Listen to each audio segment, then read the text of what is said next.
Good morning, everyone. Pastor Dan here again with another look at how do I pray. Um, this this chapter, this conversation, this dialogue that they have with this today is very interesting. That reminds me of what my grandpa used to say: "You're not crazy if you talk to yourself. You're only crazy if you answer yourself." And so the problem sometimes people have is that prayer seems a little weird when you're talking to someone you can't see. It feels odd. Now, there's a big difference in between can't see and isn't there, especially when it comes to God. But it can be hard to focus. It can be hard to hold on and understand that God's there. You can't see. You can't physically see God, and we as communal people desire that connection. Like right now, the only thing I can see is myself. I am literally talking to myself, which is very difficult. Like I'm not having this conversation with you all, but I know that you all are there on the other end, and will hear this, and so it can be very difficult with that. You can't see that person. But think about it. We do it all the time. We pull out our phones and we call someone. We're talking to someone we can't see, unless we're FaceTiming. That's a whole different story, unless we're video chatting. When we text someone, we know they're there on the other end, but we can't see them. Even writing letters, we're talking to someone who's not physically present to us that we can see. Even the social media stuff that we use, depending on age, we're communicating with people we can't see. We do it all the time. So what's the difference with God? And I think it's that trusting that God is there. So there's two issues that the book says that we need to resolve. It's to be confident that God is there.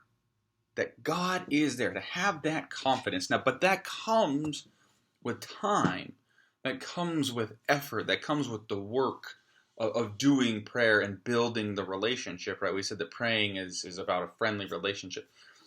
And it's trusting what Pastor Bethany talked about, who God is being there, that God is gracious and merciful and is present, isn't some obscure thought, but is a present God. And the second one is maintaining that focus, right? I can tell you how quickly I get distracted when it's not immediate, it's not right in my face, it's not right there. The old line, out of sight, out of mind. So some of that is this. That's the kind of the twofold that we have to work on, is having the trust that when we pray to God, God is there, and the confidence, and that is built. And then maintaining focus. Maintaining focus in a fixed practice, trusting that God's there. So they offered 3 experiments, and some of them are a little bit silly, and you don't have to do them, but be open, maybe try them. The first one is called the prayer chair, and you pull up a chair across from you.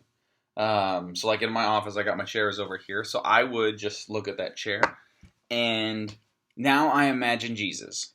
Now I picture Jesus, the Middle Eastern Jewish guy, and I get that fixed image in my mind, and then I talk.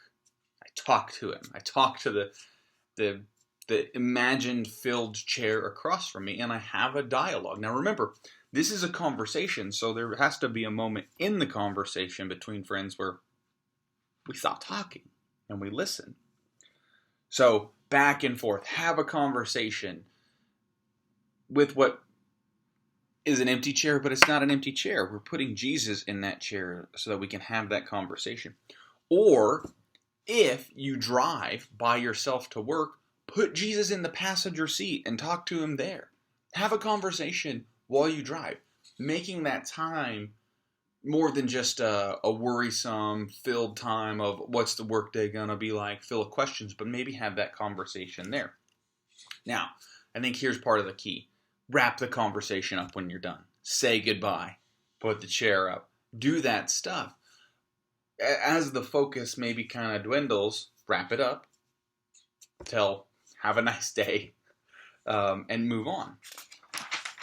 Write down, if you did that, just jot down if that worked, if that started to work on that relationship a little bit. The next two are a little bit quicker, a little bit easier. Call God. This one, if you want to do, go for it. This one wouldn't work for me, I don't think. But pull out your phone, turn it off, maybe.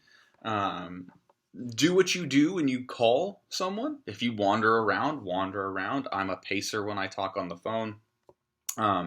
Go through those rhythms and have a conversation again. Listen and talk and listen and talk back and forth. The final experiment, and then I encourage you all to write down how it worked for you, so you can go back to it. And then the final one is write to God. Text, email, journal. If you journal, use it as like a letter. Be in the moment with all of these, especially the writing one, and write your prayer. Write it down. Write like you're writing a letter to God, or texting God, or emailing God, or whatever it might be.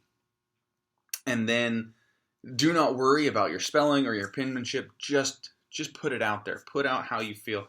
Put out the prayers, the requests, the listening, all of that. I encourage you to give them all a shot. I mean, see how it works. Start to build that trust-filled relationship of understanding and sitting and believing that God is there. We may not be able to see God, but knowing that God is there. I encourage you to give it all a shot.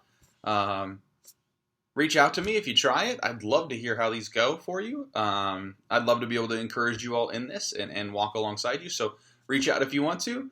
Hope you all have a great day.